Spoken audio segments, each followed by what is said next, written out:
The coffee cup shattered against the break room floor, and in that moment, everyone fell silent not because of the mess, but because of the way the new nurse, Alina Cross, moved with such precision and calm to clean it up, her hands steady as stone, her eyes betraying nothing, even as the whispers and snickers resumed around her like a cruel chorus she'd learned to ignore.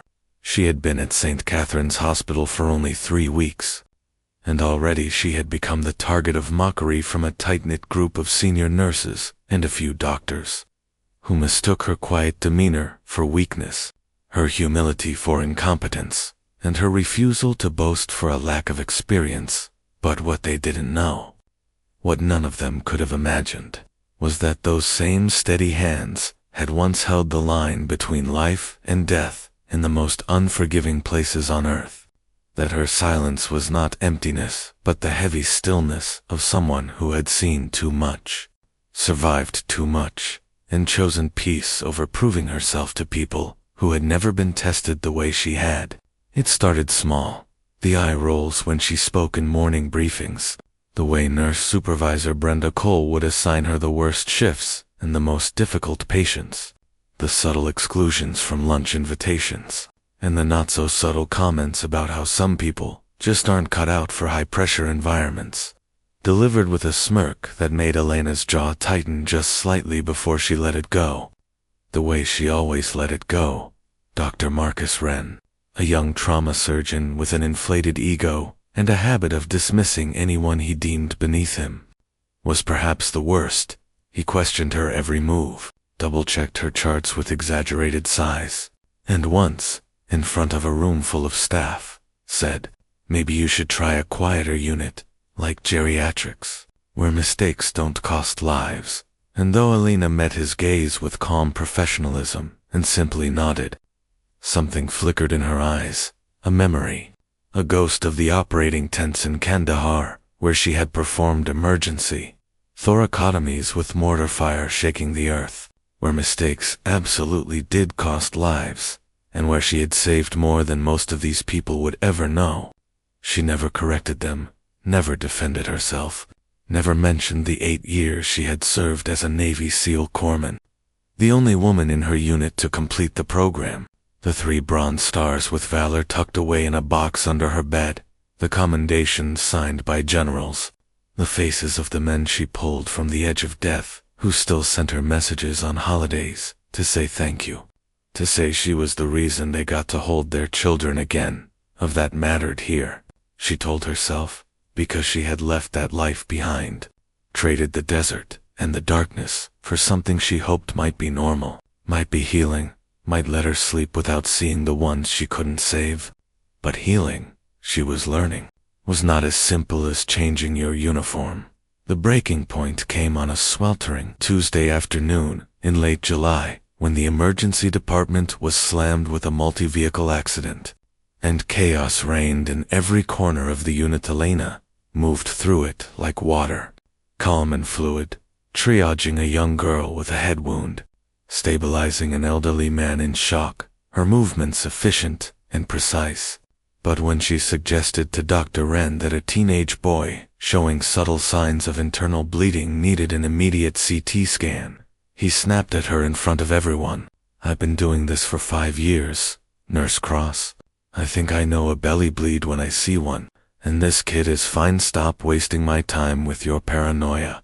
And though every instinct in her, every hour of her training, every life she had saved, screamed at her to push back, she simply nodded and stepped aside, watching, waiting, her heart sinking as 20 minutes later the boy's blood pressure dropped, his abdomen distended, and suddenly Dr. Wren was barking orders for an emergency scan that confirmed a grade 3 splenic laceration. Exactly what Alina had suspected, and though the boy survived, Dr. Wren never acknowledged her, never apologized, and Brenda Cole actually had the audacity to pull Alina aside later and say, "You need to learn to communicate better. You can't just mumble concerns and expect people to listen," as if Alina had been the problem, as if her quiet professionalism was a flaw and not a strength forged in the kind of fire these people only saw on television. That night, sitting alone in her small apartment, with a mug of tea growing cold in her hands. Alina wondered if she had made a mistake, if she should have stayed in the military where her skills were valued, where her silence was understood as the mark of someone who didn't need to talk because their actions spoke loud enough. But then she thought of the reasons she left: the nightmares, the way every loud noise sent her reaching for a weapon that wasn't there, the slow erosion of her soul under the weight of so much loss, and she knew she couldn't go back. She could only go forward, even if forward meant enduring the smallness of people who had never had to be big.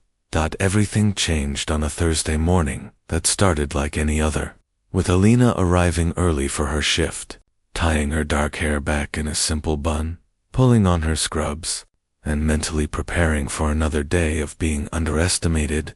The ER was unusually quiet, a lull that made the senior staff chatty and relaxed, and Alina was restocking a supply room when she heard Brenda Cole's voice in the hallway, loud and performative, saying, "Honestly, I don't know how she got hired. She barely speaks. She has no confidence. And I've never seen anything on her resume that's impressive. Probably worked at some tiny clinic in the middle of nowhere." And the laughter that followed was like a knife. But Alina just kept counting gauze pads, kept breathing, kept telling herself that their opinions didn't define her, that she had survived worse than words. But then, at exactly 10:47 a.m., the sound came, a deep, rhythmic thumping that grew louder and louder until it seemed to shake the very walls of the hospital. And someone shouted, "Is that a helicopter?" And suddenly everyone was rushing to the windows, pressing their faces to the glass, and Alina's blood ran cold because she knew that sound, knew it in her bones, the specific pitch and power of a military helicopter. And when she looked out and saw the white Sikorsky with the Navy markings descending onto the hospital's rooftop helipad, her heart began to race in a way it hadn't in months. The intercom crackled to life, the hospital administrator's voice, tight with confusion and a hint of panic. "Nurse Elena Cross, please report to the roof immediately." Nurse Alina crossed to the roof. "This is urgent," and the entire ER turned to stare at her, their faces a mix of shock and curiosity, and Brenda Cole actually laughed and said, "What did you do, Alina? Forget to pay a parking ticket?" But Alina wasn't listening anymore. She was already moving, her training kicking in, her mind running through a dozen scenarios, none of them good, because white helicopters with Navy markings didn't just land at civilian hospitals for no reason. She took the stairs 2 at a time, her heart pounding, not from exertion but from the flood of memories. The last time she had been this close to a military chopper was the day they evacuated her from her final deployment. The day everything fell apart, the day she decided she was done, and when she burst through the door onto the roof, the wind from the rotors whipping her hair into her face. She saw them, 3 men in Navy dress uniforms, and one face she recognized immediately: Captain Andrew Voss, her former commanding officer. The man who had pinned her 3rd Bronze Star to her chest and told her she was the best combat medic he'd ever served with. "Captain," she shouted over the noise, her voice cracking with confusion and something like fear. "What's going on? What's wrong?" And he stepped forward, his face grave but his eyes warm, and he said, "Alina, we need you. There's been an incident, a training exercise gone wrong off the coast. We have 4 SEALs injured, 2 critical, and the nearest base hospital is overwhelmed with another emergency. We need a trauma team, and we need them now. And when I made the call, I told them I wanted the best. I wanted you." And Alina felt the ground tilt beneath her, felt the weight of the life she'd tried to leave behind come crashing back onto her shoulders. "I'm not active duty anymore, sir," she said, her voice barely audible. "I can't. I'm just a civilian nurse now." But he shook his head, his expression firm but understanding. "You're still credentialed for military medical emergencies. Your clearance is still active. And more importantly, those boys down there need someone who's been where they've been, who understands what they're going through, who won't hesitate when things get bad. I'm not ordering you. Alina, I'm asking you, please. She stood there, frozen, her mind at war with itself, because she had worked so hard to build this new life, to distance herself from the blood and the chaos. But then she thought of those 4 men, scared and hurting, maybe dying. And she thought of all the times someone had been there for her, had pulled her back from the edge, and she knew there was only one answer she could give. "Let me grab my team," she said, and Captain Voss frowned. "We don't have time to," but she cut him off, something she never would have done before, and said, "If you want me, you get my team, the people I work with every day, because I'm not doing this alone." And there was steel in her voice now, the voice of someone who had commanded respect in the worst conditions imaginable, and the captain paused, then nodded. Alina ran back down the stairs, her mind racing, and when she burst into the ER, everyone was still standing there, staring, waiting for answers, and she looked directly at Dr. Marcus Wren and said, "I need you, now, rooftop, major trauma situation. Multiple casualties," and he blinked, started to protest. "I'm not taking orders from A," but she didn't let him finish. She turned to Brenda Cole and said, "I need 2 experienced nurses. Grab whoever's best with high-pressure trauma," and Brenda just stood there, mouth open. So Alina said it again, louder, with the kind of authority that made people move without thinking. "Now, Brenda, lives are on the line," and something in her tone, in her eyes, made Brenda snap into action, pointing to 2 senior nurses who scrambled to follow. On the roof, Captain Voss gave them a rapid briefing for injured SEALs. Blast injuries from a training explosive malfunction. 2 with suspected internal injuries and severe burns.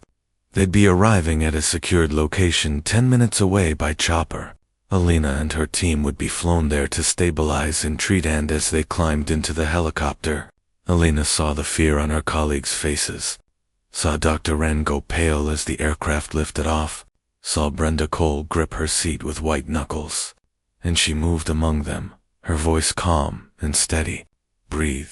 Focus on what you know. I'll guide you through this. Trust your training."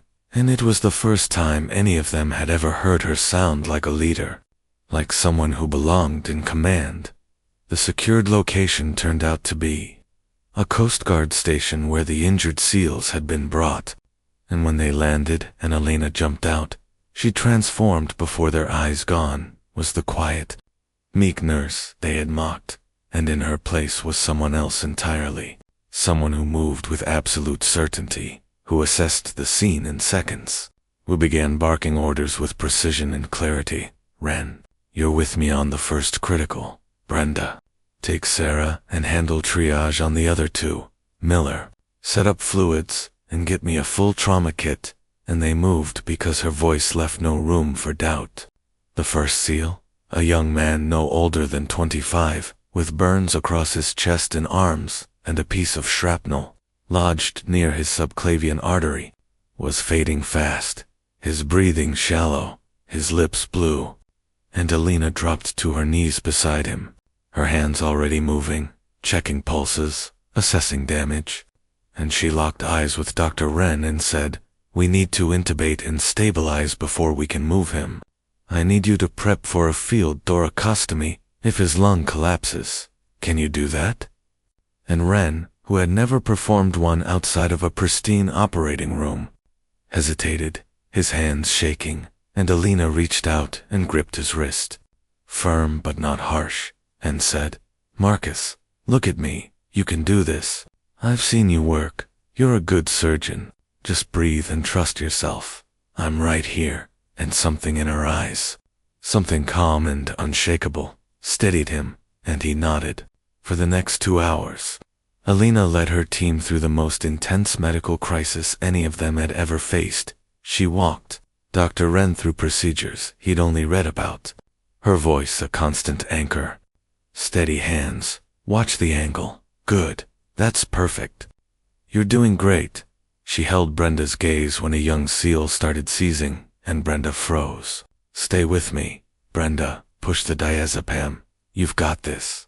She worked on the most critical patient herself, her hands moving with a speed and skill that seemed almost superhuman, placing lines, managing airways, stopping bleeding, all while keeping her team calm, focused, and functioning. At one point, when the second critical patient started to crash, his blood pressure plummeting, his heart rate erratic, and the portable monitor started screaming alarms, Alina made a split-second decision that would haunt her if it went wrong.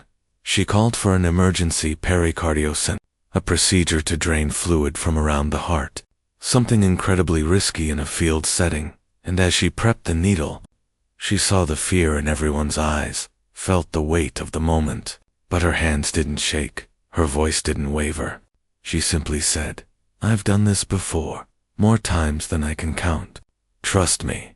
And she inserted the needle with perfect precision, drew back the plunger, and watched as dark blood filled the syringe, relieving the pressure, and the young man's vitals began to stabilize. And she heard Dr. Wren whisper, "My God, who are you?" When the medevac arrived to transport the SEALs to a full surgical facility, all four were stable, alive, and expected to make full recoveries. And the Coast Guard commander, a grizzled veteran with 30 years of service, shook Elena's hand and said, "Ma'am, I don't know where you came from, but you just saved 4 of our nation's finest, and we won't forget it." And Elena just nodded, exhausted, her scrubs stained with blood and sweat, her hands finally beginning to tremble now that the adrenaline was fading. On the helicopter ride back to St. Catharines, nobody spoke, but Elena could feel the eyes of her colleagues on her, could feel the questions hanging in the air, and finally, Brenda Cole, her voice small and almost ashamed, said, "Elena, how did you? Where did you learn to do all that?" And Elena looked out the window at the ocean passing below, at the whitecaps and the endless blue, and said quietly, "I was a Navy SEAL corpsman for 8 years, served 3 tours in Afghanistan, 2 in Iraq. I've worked in conditions you can't imagine, with equipment that barely functioned, on patients who had no business surviving. And I learned that the difference between life and death is often just one person who refuses to give up." And the silence that followed was deafening. Dr. Wren, who had spent weeks belittling her, who had questioned her competence and dismissed her concerns, looked like he might be sick, his face pale, his eyes wide, and he said, his voice breaking, "Elena, I'm so sorry. I had no idea. I was such an arrogant." But she held up a hand, stopping him. "You didn't know, because I didn't tell you. I came here to start over, to be just a regular nurse, to leave that part of my life behind. But I realize now that I can't run from who I am, from what I've done, from what I know. It's part of me, for better or worse." When they landed back at the hospital, word had already spread. The hospital administrator was waiting, along with half the staff, and as Elena climbed out of the helicopter, still covered in the evidence of the crisis she'd just managed, she was met with stunned silence. And then, slowly, one person started clapping, then another, and another, until the entire rooftop erupted in applause. And Elena felt tears prick her eyes, not because she wanted the recognition, but because for the first time in months, she felt seen, truly seen, for who she really was. In the days that followed, everything changed. Dr. Wren came to her office with a formal written apology and a request that she lead a training program for the ER staff on trauma management. Brenda Cole pulled her aside with tears in her eyes and said, "I was threatened by you. I think I knew somehow that you were exceptional, and instead of learning from you, I tried to tear you down. And I'm ashamed." And Elena, showing the same grace she'd shown under fire, simply said, "We all have our struggles, Brenda. What matters is what we do moving forward," and offered her hand, which Brenda took, gripping it like a lifeline. The hospital administration offered Elena a position as Director of Trauma Services, a role that would let her shape the entire department, train the next generation of emergency medical professionals, and finally use the full scope of her abilities. And after a long conversation with Captain Voss, who told her, "You don't have to choose between your past and your future, Alina, you can honor both," she accepted, understanding now that her service hadn't ended when she took off the uniform, it had simply evolved. 3 months later, St. Catherine's had the highest trauma survival rate in the state. Alina had implemented protocols and training, programs that drew medical professionals from across the country to learn from her, and the 4 SEALs she'd saved came to visit, healthy and whole. And they stood in the hospital lobby and saluted her, and she saluted back, tears streaming down her face, because she finally understood that healing wasn't about forgetting or hiding. It was about taking the broken pieces of who you've been and building something beautiful and strong. It was about using your scars to help others with theirs. On the 1-year anniversary of the helicopter landing, the hospital held a special ceremony, and Dr. Wren, now one of Elena's closest colleagues and most dedicated students, stood at the podium and said, "I learned more from Alina Cross in 1 day than I learned in 4 years of medical school. Not just about medicine, but about humility, about leadership, about what it really means to serve others." And when Alina was called up to speak, she looked out at the faces before her, some who had mocked her, some who had doubted her, all of whom had grown alongside her, and she said, simply, "We all have battles we're fighting that others can't see. We all have strengths we're afraid to show and wounds we're afraid to share. But the moment we choose courage over comfort, the moment we choose to show up as our full selves, even when it's scary, that's when real healing begins. That's when we give others permission to do the same. And that's when we discover that the quiet ones, the humble ones, the ones who don't need to boast about their worth, are often the ones who've earned it in ways the rest of us are only beginning to understand."